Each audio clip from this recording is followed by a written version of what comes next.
Arrivava al lavoro, timbrava e se ne andava in giro, risultando invece al posto di lavoro. Quindi nel tardo pomeriggio ripassava il cartellino nel beige per l'uscita e rientrava pacificamente a casa.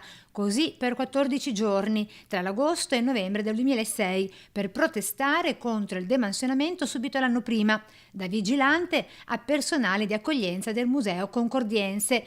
Protagonista della vicenda un 65enne di Portogruaro, già consigliere comunale a Montebelluna nel Trevigiano e ora dipendente del Ministero per i beni e le attività culturali.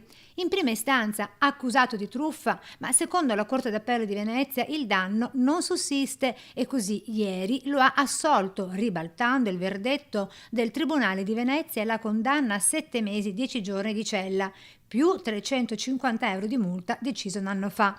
Il motivo? Quel comportamento era stato dallo stesso annunciato e a largo anticipo come forma di protesta e la lettera, pure protocollata, aveva dato la possibilità a tutti di organizzarsi sul lavoro per tempo e di lavorare come se lui fosse in ferie. I giudici quindi gli hanno dato ragione in quanto, informando in anticipo i propri intenti, non solo non ha ingannato nessuno, ma ha messo al corrente anche lo stesso datore di lavoro.